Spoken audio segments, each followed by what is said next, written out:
Bienvenidos a Terra Incógnita.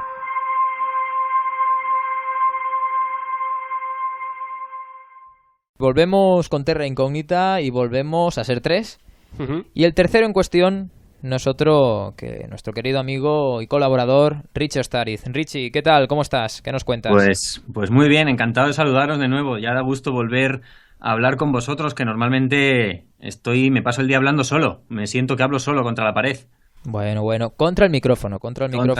Tú ya sabes que tienen muchos oyentes de Terra Incógnita que te apoyan, que te siguen, a los que les gusta mucho tu programa, y por ello mismo pues vamos a seguirle dando la continuidad merecida, necesaria a tu sección dentro de Terra Incógnita, con aquel título, ¿no?, que al final decidimos ponerle, que era el de Mitos de Terra Incógnita.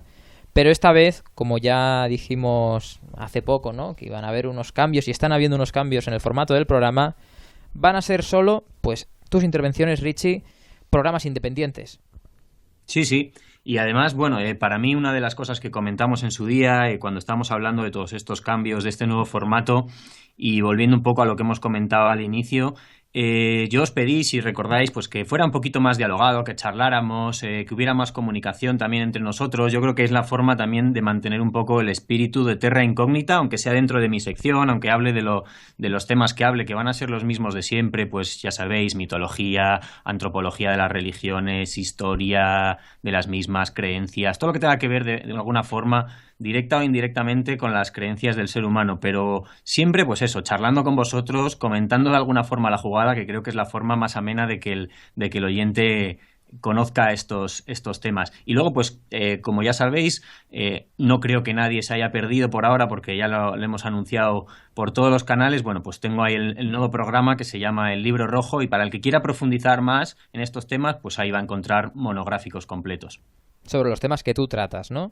Sobre los temas que yo trato, habrá veces que a lo mejor pues lo que tratemos en Mitos de Terra Incógnita se complemente de alguna forma, como es el caso de hoy, porque ahora veremos de qué vamos a estar hablando, pero habrá un programa de El Libro Rojo que hable de forma mucho más extensa sobre este tema, pero habrá otras veces donde lo que traiga aquí sea completamente exclusivo, aunque siempre dentro de estas temáticas que he comentado.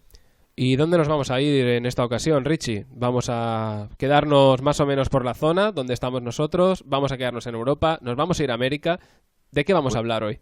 Pues todo depende de esa pregunta de dónde estéis vosotros, aunque como me supongo que estáis donde siempre, hoy nos vamos a ir bastante lejos. Estamos en el búnker. Estáis en el búnker, bueno. Entonces vamos a cruzar un poquito el charco. Vamos a irnos hasta ese fascinante país. Además, yo estoy seguro que tenemos muchos oyentes allí, que es México. Sí. Bueno, de hecho es el país de Latinoamérica con el que más oyentes más contamos, escuchas tenemos. Sí.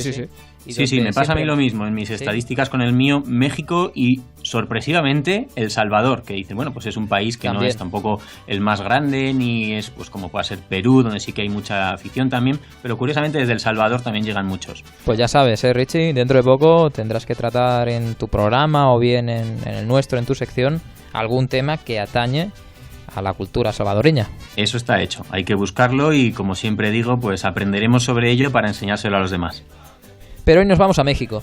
Hoy nos vamos a México, sí. Además, México es uno de esos países, yo creo que un tanto especiales para estos temas, porque de México se puede hablar de todo. Podemos irnos a las civilizaciones antiguas, podemos hablar de mayas, de aztecas, todo lo que tenga que ver con su mitología, con sus leyendas. Podemos hablar de los cultos actuales, por ejemplo, oficiales, ¿no? La Virgen de Guadalupe, nada más y nada menos, incluso de unos cultos un poco más desconocidos, como podrían ser los Cristos negros, pero vamos a centrarnos de alguna forma en la religiosidad popular. Ya sabemos un poco la relación que tiene México con la muerte. Todo el mundo ha oído hablar del Día de Muertos. Por cierto, quiero decir antes, yo tengo una relación bastante especial con México. Primero de forma personal, porque mi tía vive allí desde que yo era pequeño, entonces siempre pues traía cosas de México, aunque nunca he ido a visitarla, todo hay que decirlo, me odia por ello. Todo se dará algún día. Sí que estaba en México, pero no visitándola a ella, no estaba en DF ni en ninguna de las capitales.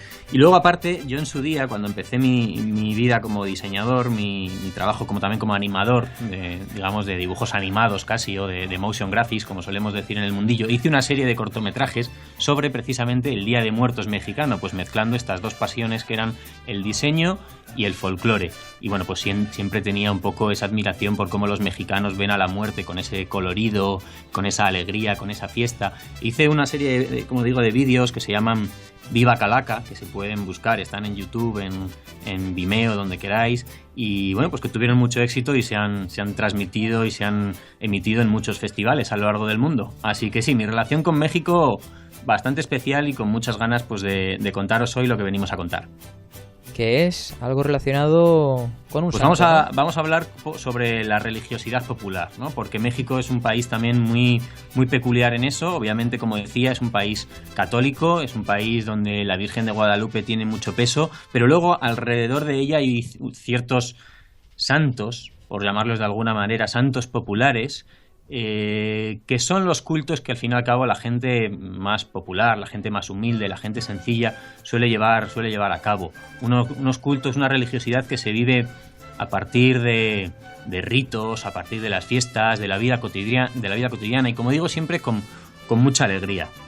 El sujeto principal de este culto, como digo, van a ser las clases bajas, a las que sus creencias les llevan a determinar que hay entes sagrados a través de los cuales pues pueden conseguir sus propósitos. Y bueno, pues en este sentido pues les hacen ruegos, les hacen peticiones, pues puedan ser de salud, de dinero, de bueno, pues por los familiares, etcétera, etcétera. Pero vamos a hablar de un santo, si no estoy equivocado, con chaqueta. Con chaqueta, bueno, con camisa más o menos. Con camisa blanca. Si vamos a hablar de uno de estos cultos populares concretos, insisto, al que le interese mucho este tema, uno de los programas que trato por estas fechas en mi podcast particular está dedicado por completo a todos estos santos particulares, santos populares que puedan ser pues el tiradito, por ejemplo, que tiene mucho que ver con el culto que realizan los emigrantes a Estados Unidos, por supuesto la Santa Muerte, el Niño Fidencio, pero hoy vamos a hablar concretamente de Jesús Malverde, el que popularmente se conoce como el Robin Hood mexicano. Hombre, pero ya el apellido me parece que indica un poco por dónde van a ir los tiros, nunca mejor dicho. ¿Por el verde de los billetes? Bueno, por el verde de muchas cosas, ¿no? No se sabe exactamente, bueno, hay que decirlo primero que es un personaje a medio camino entre la realidad y la leyenda, entre la realidad y lo mítico. No hay ningún documento oficial que pruebe la existencia de este Jesús Malverde, así que, bueno, también como preguntáis, pues su apellido da lugar a muchas interpretaciones.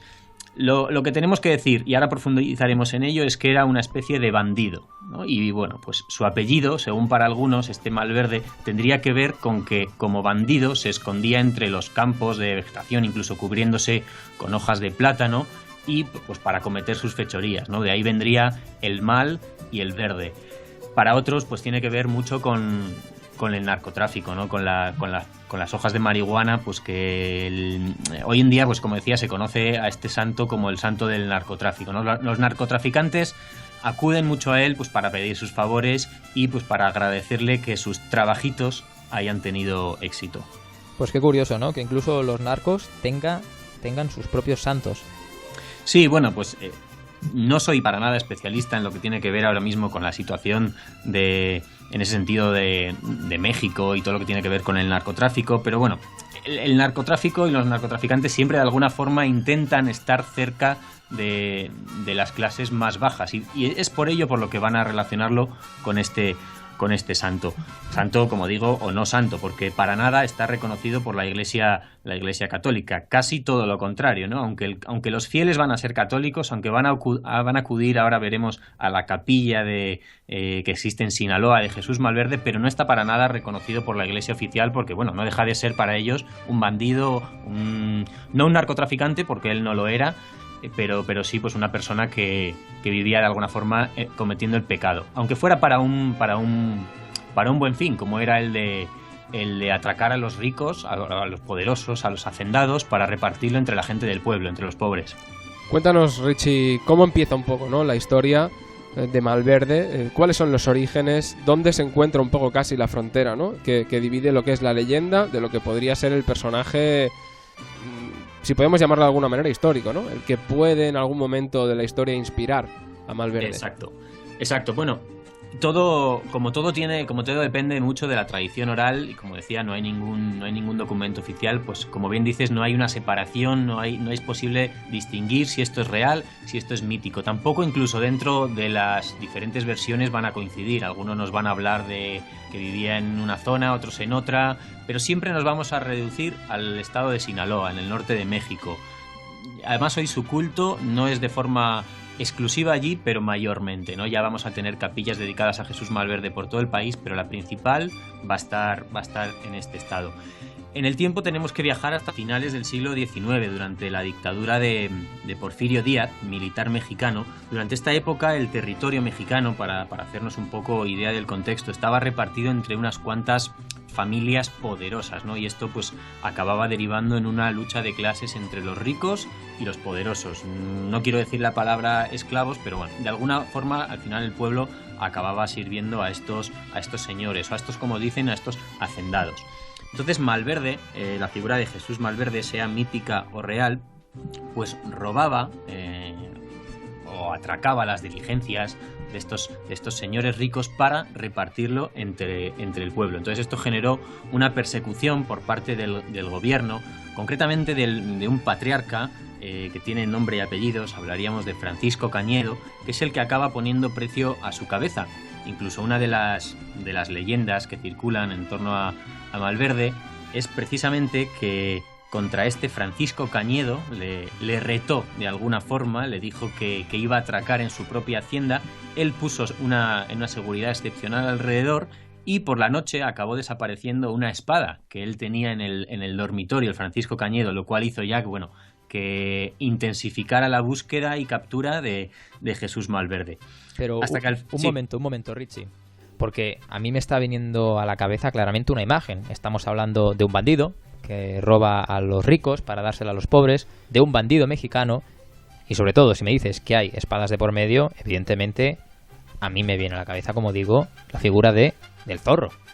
Casi nada, pues sí, además yo creo que más o menos por esa época nos podemos imaginar, si conocemos un poco las películas del zorro, etcétera, la escenografía no sería muy diferente, así que es fácil para situarnos. Obviamente el oyente mexicano y seguramente conozca la historia porque es un personaje bastante popular, pero para los que somos de fuera no tenemos más que cerrar los ojos e imaginarnos más o menos esas escenas.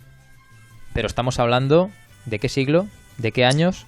Finales del siglo XIX sería cuando tiene lugar pues toda la actividad de Malverde, porque él finalmente acaba siendo asesinado en el año 1909. Si queréis os cuento un poquito todo lo que tiene que ver en torno a su muerte. Cuéntanos.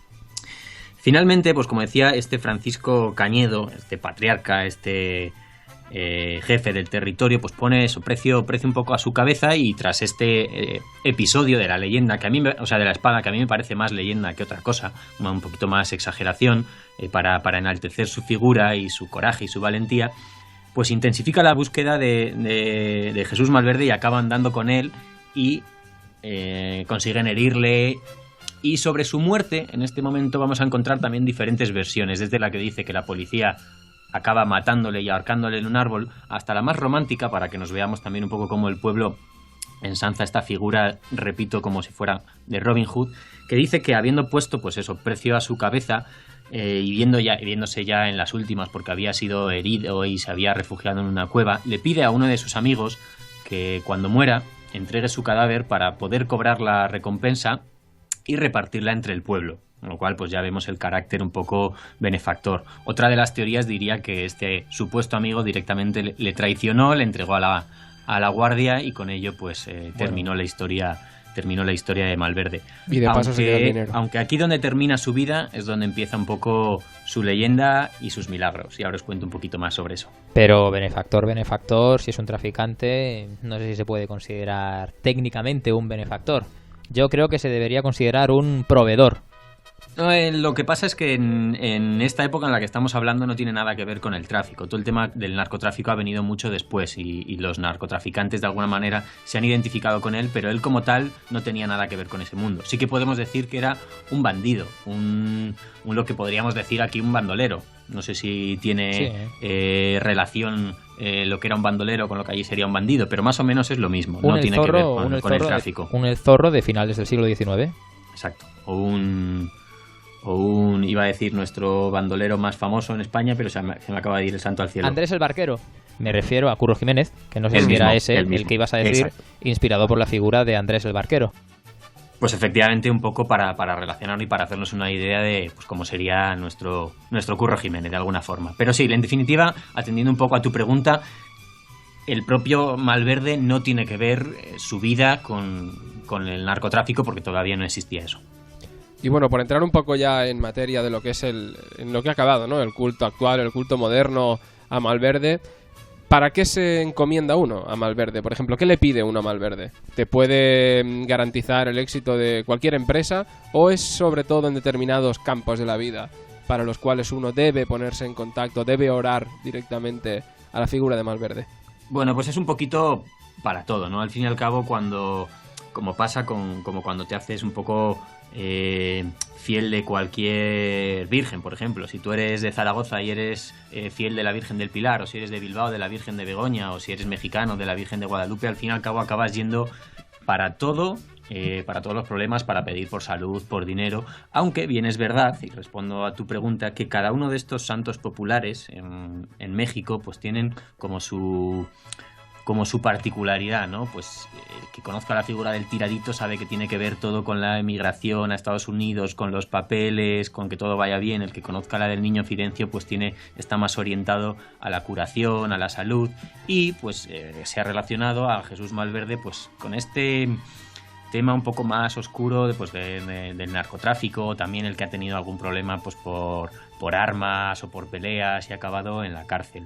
Pero al fin y al cabo pues los fieles le toman como santo familiar particular y acuden a él para todas las cosas. Un poco relacionado, volviendo a su leyenda, porque es importante cómo empezó a comenzar a hacer milagros, ¿no? Porque cuando estos militares le colgaron de un árbol y dejaron ahí su cuerpo para que se pudriera, prohibieron que el cuerpo fuera enterrado por las clases, digamos, por el pueblo, vamos, por los compañeros de Malverde. Y aquí es donde comenzó a hacer supuestos milagros, ¿no? Y por eso se le considera santo. Aquí también hay varias versiones. Las leyendas dicen que un pastor, un ganadero de vacas, de repente perdió a sus animales y pasando al lado del cuerpo de Malverde, furioso de rabia, tiró una piedra al cadáver que colgaba casi putrefacto y de repente las vacas aparecieron, incluso llenas de sacos de oro. Otros dirían que directamente este pastor, este ganadero, rogó a Malverde que aparecieran las vacas y estas pues aparecieron. Lo que pasó después es algo que también... Fajos de dinero, fajos de oro, vacas mágicas, vacas un poco a los Reyes Magos. Casi nada, fíjate. Es como si hubieran vuelto del Dorado, como si estuvieran allí perdidas. Pero al final lo que acabó pasando es que tras esta prohibición un poco de dar cristiana sepultura al cuerpo, pues porque para el gobierno, para los militares, había sido un bandido, la gente lo que hizo es empezar a colocar, y esto es importante de alguna manera porque es una leyenda que se ve reflejada en otros santos, como por ejemplo la del tiradito, se empezó a colocar pequeñas piedras encima de su cadáver hasta que se acabó convirtiendo realmente en un montón de piedras que sí que formó una auténtica sepultura. Tiempo después, y es donde aún se reforzó aún más la leyenda de Malverde, cuando las excavadoras intentaron retirar todas estas piedras para construir un edificio oficial en el lugar donde estaba enterrado Malverde, di cuenta la leyenda que las excavadoras se rompieron hasta en 3 ocasiones y que incluso los operarios, los técnicos, sufrieron enfermedades o accidentes, casi como si fuera un poco la maldición de Tutankamón. Esto me recuerda, Richie, también a aquella maldición que yo expliqué en un programa... La de Japón. Sí, la de la cabeza del samurái Masakado Taira. Sí, sí. Que también, allí donde supuestamente había estado la cabeza... Pues ocurrían desastres, no se podía edificar, ocurrían terremotos, la gente enfermaba por motivos pues aparentemente desconocidos, pero sí, parece ser que es pues un patrón que se repite en estas figuras, ¿no? Es lo que te iba a decir, ¿no? Al fin y al cabo, bueno, pues cuando hay una fe y una pasión por una figura y tiene que ver con un lugar de enterramiento, pues al fin y al cabo ese lugar se acaba, digamos, llenando de magia, de energía y hace que se convierta en sagrado para el que lo respeta y todo lo contrario, maldito para el que no lo respeta. Sobre todo quizás porque esas personas que ahí fueron enterradas y que después originan este tipo de leyendas merecían una mejor sepultura. Por lo menos para los fieles sí. Claro, esto depende a quien preguntes. Para los militares que en su día dejaron al cuerpo de la intemperie a Malverde te dirían que es un bandido, un ladrón y un delincuente. La gente del pueblo que construyó, digamos, esta pequeña tumba pétrea sobre él, pues te diría que él les ayudaba y que les hacía favores y que gracias a él pues podían tener una vida un poquito mejor. Y ya por ir un poco pues terminando con la figura, ¿no?, de Malverde, hoy en día concretamente, por ejemplo, dispone de capillitas, por decirlo de alguna manera, dispone de algún tipo de cofradía, algún tipo de religiosidad, aunque bien popular, como tú lo has dicho, pero ¿se ha llegado en cierto modo a institucionalizar de alguna manera? Sí, totalmente. No institucionalizar porque no es oficial, pero sí que se levantó en el lugar. La primera de las capillas comenzó a levantarse en el año 1979. Tenemos que irnos a la ciudad de Culiacán, que es la capital, como decía, del estado de Sinaloa. Y bueno, por lo que era al principio, pues un pequeño, sin más, un pequeño altar. Hoy en día es una gran capilla y además es un sitio que os recomiendo, los que no lo conozcáis, busquéis vídeos, busquéis fotos en internet, porque es un sitio a la mar de pintoresco. Digamos que sería un edificio bastante feo por fuera, no nos imaginemos una capilla bonita, pero dentro es auténticamente espectacular. Está lleno de pequeñas, bueno, de todo tipo de cosas. Podemos encontrar pequeñas pinturas hechas por la gente que reproducen la vida de Malverde, casi como si fuera, como podemos encontrar en los templos budistas, ¿no?, con la vida de Buda, o en nuestras iglesias católicas el Vía Crucis. Pues de alguna forma esos pequeños exvotos, pinturas, también textos que le dejan en agradecimiento, fotografías de los fieles, de las familias, de las personas a las que ha ayudado. ¿Hay medallitas de San Malverde? Lo que hay, ¿sabéis lo que hay? Bueno, a ver, hay de todo, eso lo primero. Por supuesto que hay medallitas, hay velas, y hay estatuillas, todo tipo de merchandising. Daniel todo. Ya quiere una, ¿eh? Y hay hasta cervezas. Hay una marca de cervezas Malverde que no sé lo que llevará. Ahí ya no sé si llevará algún toque especial. El Malverde. Piensa en verde. Pienso en verde, pero no sé cuánto de verde. Y lo que hay como característico, ya para ir terminando, dentro de esta capilla hay un pequeño busto. Se creó un pequeño busto, digamos, de hombros para arriba, de lo que sería Jesús Malverde, pero como no se conoce realmente cómo fue su...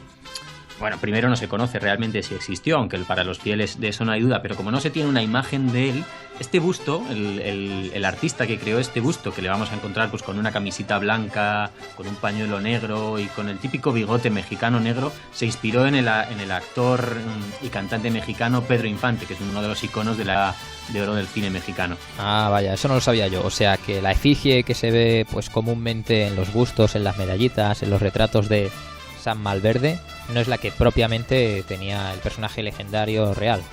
Hoy en día, digamos, es la única que hay. No podemos decir que no es la que había porque es que nunca ha habido otra, ¿no? Siempre ha sido esa. Lo que sí que podemos decir es que esa ha sido la de Pedro Infante, ¿no? Y es muy curioso porque hoy en día, pues ya cuando ves esa imagen ya estás viendo a Malverde, aunque realmente pues esté inspirado en este Pedro Infante, como digo.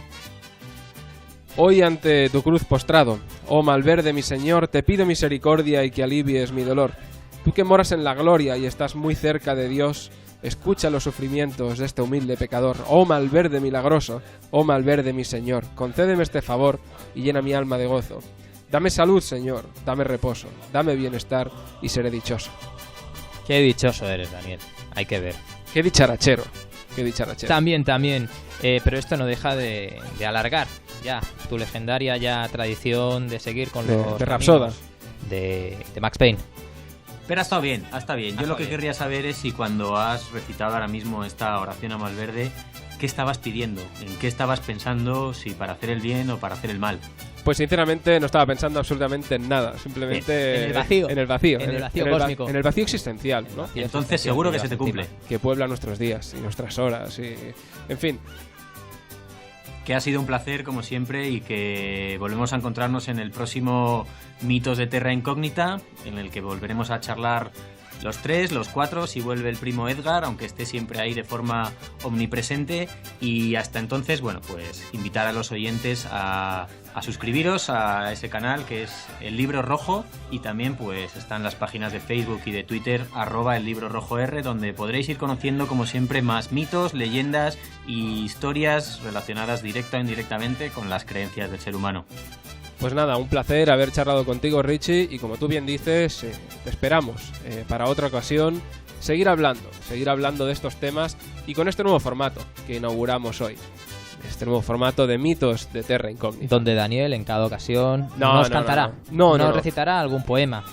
¿No? No necesariamente. Es que bueno, tú ya, Alejandro, no estableces tradiciones que no son tales, que no existen. Bueno, eso lo decidirá la audiencia, Daniel. Lo decidirá la audiencia, no, lo decidiré yo. Bueno, yo como persona. Richie, como ente. Que es el principal protagonista. Richie, si quiere, ya nos recitará algo, pero no. Lo recitará él. Bueno, vale, pues lo que decidas, Richie. O lo recitas tú, Alejandro. A mí me ha gustado, o sea que si se convierte en tradición tampoco estaría mal. Richie, lo dicho, un placer y gracias por seguir con nosotros y mucha suerte en ese nuevo proyecto que empiezas. Proyecto pues mucho más elaborado que lo que se podía ver en nuestra sección, sobre todo por la duración de tu nuevo proyecto, El Libro Rojo. El Libro Rojo, sí, bueno, pues eso, no quiero insistir más sobre ello. Simplemente, bueno, pues para el oyente que todavía se haya perdido, en los últimos programas pues he tenido, por ejemplo, la suerte de charlar con Jesús Callejo, nada más y nada menos, ¿no? Casi más de una horita con él, o con Enrique Galluda hablando sobre los dioses del hinduismo. Yo creo que os va a gustar, o sea que no os enrollo más y nos vemos pronto, chicos. Venga, hasta la próxima, Un abrazo, Richie. Un abrazo enorme, chao.